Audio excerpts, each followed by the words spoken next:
Le lâcher prise, comment? Mais surtout, pourquoi? On va voir ça dans cette vidéo.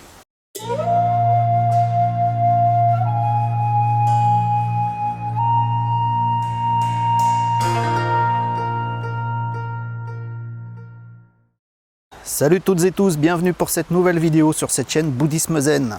Donc le lâcher prise, on va pas regarder vraiment comment aujourd'hui dans cette vidéo, parce que comment finalement, toutes les vidéos sur cette chaîne répondent un peu à cette question, puisque la voie du Bouddha en général répond à cette question, comment lâcher prise, par tout son pragmatisme, par tous les enseignements du Bouddha, toutes les directives, si on peut dire ça comme ça, qui nous a transmis, disons. Toute la voie, toute la pratique qu'il a transmise pour arriver à lâcher prise, justement. Toute la pratique du bouddhisme, elle porte finalement là-dessus, puisque le constat premier, je le rappelle, du Bouddha historique, c'était l'existence de la souffrance, et que pour lui, ça ne devait pas être une fatalité, il voulait comprendre le pourquoi de la souffrance, l'origine de la souffrance. Il a beaucoup cherché, il a trouvé, il a transmis, justement l'explication de ce que peut être la souffrance, quelle est son origine et comment on peut dépasser cette souffrance. Et donc comment on peut lâcher prise par rapport à toutes nos souffrances. Donc on va pas regarder le comment, puisque toutes les vidéos sur cette chaîne répondent un peu à ce sujet-là. Donc on va regarder aujourd'hui dans cette vidéo plutôt le pourquoi lâcher prise. Comme vous pouvez le constater, je me balade un petit peu là, je vous fais voir différents points de vue en arrière-plan. Je suis sur un super parcours tout près de chez moi. Ça longe une petite rivière qui s'appelle la Valserine. Et c'est un parcours vraiment très atypique, qui se modifie tout le temps. Beaucoup de changements d'atmosphère, d'ambiance, de paysage. Enfin, un petit parcours tout près de la ville, mais finalement où on est tout de suite dépaysé complet. Je vous passe quelques images pendant le cours de la vidéo.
Bon, on entre dans le vif du sujet maintenant. Pourquoi lâcher prise? Tout simplement parce que tout est vacuité, tel nous l'enseigne le Bouddha, tel qu'on l'a déjà vu sur cette chaîne. Je vous remets la petite vidéo qui va bien là, qui parle de la vacuité justement, pour arriver à comprendre cette notion. Tout est vacuité, donc ça ne sert à rien de s'accrocher, puisque tout est impermanent, on l'a vu aussi. La petite vidéo qui va bien sur l'impermanence. Et tout est interdépendant, ce qui fait que ces notions liées, l'interdépendance des phénomènes, c'est-à-dire que tous les phénomènes sont liés, ils n'ont pas d'existence qui leur soit propre de façon complètement autonome en dehors de leur environnement. En fait, tous les phénomènes sont conditionnés par leur environnement. C'est l'environnement et toute une suite de cause à effet, la causalité, qui fait que le phénomène devient ce qu'il est. Dans l'univers, on a vu que rien ne se crée, rien ne se perd, mais que tout se transforme, et tout se transforme par l'action de l'environnement, par toute une multitude de causes à effet interliées les unes avec les autres, qui modèlent l'environnement, qui modèlent l'action, qui modèlent l'énergie, qui modèlent la matière, qui modèlent le conditionnement des choses, des phénomènes. Tous les phénomènes sont ce qu'ils sont ici et maintenant, parce qu'ils sont conditionnés comme tels par toutes les actions de leur environnement en fait. Donc tout est interlié, tout est interdépendant, Aucun phénomène n'a de soi qui lui soit complètement propre, de façon autonome et séparée. Le fait que tout soit impermanent, c'est-à-dire que rien ne se crée, rien ne se perd, mais que tout se transforme, c'est-à-dire que rien n'existe toujours. Tout est en perpétuelle évolution, en perpétuelle transformation, mais chaque phénomène, par cette transformation, apparaît, demeure, par une loi de cause à effet justement, et disparaît à nouveau, et pour laisser place à autre chose. Parce que tout est en transformation à cause de cette dynamique de loi, de cause à effet, d'énergie, de qui. Et tout est donc impermanent, rien ne dure toujours. Et ces deux notions, l'interdépendance des phénomènes, l'impermanence des phénomènes, montrent l'essence profonde des choses, de la réalité, qui est vacuité. Et c'est ce que confirme notamment la physique quantique. Avec, si on étudie la physique quantique, ça explique bien que les phénomènes ne sont ce qu'ils sont qu'à partir du moment où on en prend conscience, à partir du moment où ils sont observés. Tant qu'il n'y a pas d'observateur, pas d'observation, les phénomènes ne sont pas physiquement réels, ils sont de la probabilité. Un vaste champ de vacuité où tout est possible, tout est probable. Et en fait, c'est là où se rejoint la physique quantique et la voie du Bouddha. Et donc, le Bouddha explique que, donc, par l'impermanence des phénomènes et par leur interdépendance à leur environnement, en réalité, tous les phénomènes sont vides de soi qui leur soit propre, vides de constance, vides de réalité propre. En fait, tout n'est que manifestation, tout est manifesté. Et quand on prend conscience de tout ça, voilà le pourquoi il faut lâcher prise. Parce que dans la vie de tous les jours, on est constamment en train d'agripper les choses. On est toujours dans la saisie des choses ou dans le rejet des choses. C'est pour ça qu'on dit souvent dans le zazen, ni saisie ni rejet. Quand on fait la méditation assise, ni saisie ni rejet. C'est-à-dire que on est constamment dans le quotidien en train de saisir les choses parce qu'on s'identifie à ces choses et parce qu'on les prend comme une réalité tangible et immuable, comme quelque chose de lourd, de dur, de très physique, quoi. Et donc on se prend le chou, on se prend la tête avec tout plein de choses qui se passent dans notre quotidien, parce qu'on perd de vue que toutes ces choses sont complètement impermanentes, qu'elles sont totalement interdépendantes, elles sont conditionnées, et qu'elles sont la manifestation de la vacuité, telle qu'elle, ici et maintenant, dans son état du moment. Et donc, il faut arriver toujours à revenir à cette concentration. La concentration, hein, l'une des 8 voies de l'octuple noble sentier. La concentration, c'est ça, c'est au quotidien, dans chaque instant, garder à l'esprit que tout n'est que manifestation, par causalité, par cause à effet, que tout se transforme, que tout est vacuité parce que tout est impermanent et tout est interdépendant. Mais il n'y a rien de fixe et il n'y a rien de vraiment tangible en réalité. Les physiques quantiques expliquent ça. Il n'y a rien de vraiment tangible en réalité. Tout ça, c'est juste une interprétation de l'observation, de l'observateur qui fait l'expérience et qui s'identifie finalement à ce qui se passe. Et c'est là la clé justement, c'est qu'il faut arrêter d'attraper les choses, de s'identifier aux choses et de les prendre telles quelles. Il faut voir leur nature profonde, cette vacuité qui est leur nature profonde, et que tout ça, c'est votre propre manifestation.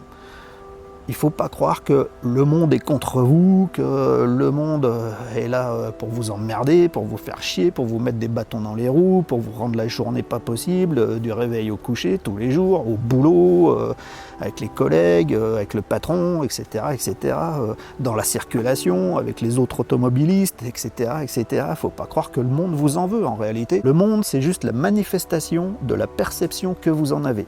Le monde entier n'est que la perception que vous en avez. Il se manifeste en tant que tel. C'est parce que vous percevez tel quel que vous l'interprétez comme tel. Tout n'est que perception et interprétation, mais tout est complètement illimité et rien n'a de sens en dehors de celui que vous lui donnez. En fait, vous êtes maître de tout, vous êtes Dieu, c'est vous qui manifestez votre propre univers. Donc il s'agit de vraiment lâcher prise, parce que Quand on n'est pas dans le lâcher-prise, c'est parce que justement, au contraire, on est dans l'identification, on est dans la saisie des choses et on est dans la dualité.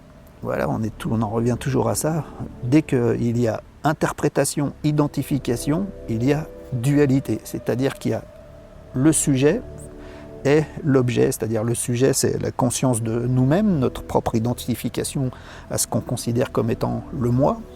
Et puis tout ce qui vient se confronter face à ce moi, tous les phénomènes du quotidien que l'on interprète comme étant divisés de nous-mêmes, comme étant séparés de nous-mêmes et comme étant en interaction avec nous-mêmes. Mais en réalité, tout ça, c'est une unité profonde où finalement, il n'y a pas vraiment de mouvement, il n'y a pas vraiment d'action, il n'y a que manifestation de conscience. Et vous êtes que cette conscience, donc il faut arriver à garder tout le temps ça en mémoire. C'est ça la concentration juste, c'est d'arriver à vivre sa journée avec cette vision profonde, cette vision juste de l'état des choses, vacuité, unité, impermanence, interdépendance, et que rien n'est en dehors de vous-même, de votre propre conscience, de votre propre projection, de votre propre interprétation, de votre propre esprit conscient. Donc il faut lâcher prise, parce que quand on ne lâche pas prise, qu'on s'identifie, on est dans nos propres illusions. Et c'est de là que naissent toute une majorité de nos souffrances. Toute la voie du Bouddha porte là-dessus. Et en même temps, il s'agit de ne pas rejeter les choses non plus. C'est ni saisie ni rejet, parce que rejeter les choses, c'est un peu les nier ou être complètement indifférent. Et c'est pas du tout ça la clé. La clé, c'est à la fois de lâcher prise, parce que il est inutile de s'identifier puis de s'agripper aux choses impermanentes, mais il s'agit de ne pas les ignorer non plus et de ne pas les laisser de côté non plus, parce que par exemple elles nous embêtent, elles nous frustrent.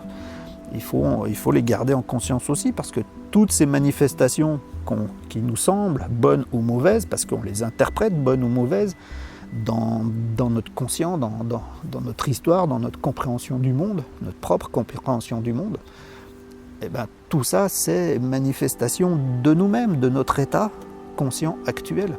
Donc il faut tout accueillir, mais tout accueillir sans saisir, sans rejeter, simplement accueillir.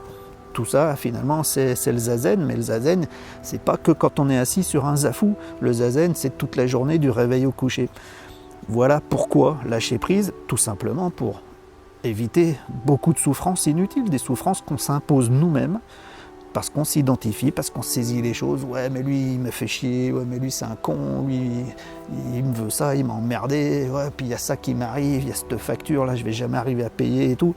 En fait, tout ça, c'est illusoire, parce qu'on crée des dualités, alors qu'il n'y a pas lieu d'être, il n'y a aucune dualité dans l'univers. L'univers, depuis la naissance du Big Bang, il y avait un truc minuscule, le Big Bang. Aujourd'hui, il y a expansion, mais entre le truc minuscule et l'expansion, il n'y a rien de nouveau. Tout se transforme, tout est en transformation, mais tout était déjà là. Autrement, puisque tout se transforme, mais tout était déjà là. Il n'y a pas de notion de temps, de distance. Et le quotidien, c'est la même chose. Il n'y a pas de temps, il n'y a pas de distance. Tout n'est que expansion de conscience. Donc il s'agit d'être dans un bon état de conscience. C'est le lâcher prise. Voilà. Je crois qu'on a fait le tour. Sur ce, donc comme d'habitude, souscribez, je le mets où, tiens, je le mets là, souscribez à la chaîne, et puis, voilà, si vous avez trouvé cette vidéo intéressante et que vous voulez être notifié des prochaines publications, laissez des pouces vers le haut pour aider à monter en visibilité pour la chaîne, comme ça propose à d'autres gens le contenu de la chaîne. Si vous avez kiffé, bien sûr, autrement vous pouvez mettre un pouce vers le bas aussi, vous avez le droit. Laissez des commentaires, posez des questions si vous le voulez, juste là sous la vidéo. Et puis j'ai oublié quelque chose, je ne sais point, mais voilà bien. Donc sur ce, voilà, vous avez vu les petites images pendant que je parlais de l'environnement ici, de cette petite rivière avec tout son petit parcours très atypique, très dépaysant. J'espère que vous avez apprécié. Moi je vous dis rendez-vous à la toute prochaine vidéo. La prochaine, on parlera moins spiritualité, mais plus soit sport, soit alimentation, puisque je le rappelle, cette chaîne est consacrée au bien-être physique et spirituel, tout en unité. Donc on s'intéresse autant à l'alimentation, au sport que à la spiritualité. Et voilà. À ciao, bye, à la prochaine, bye et merci.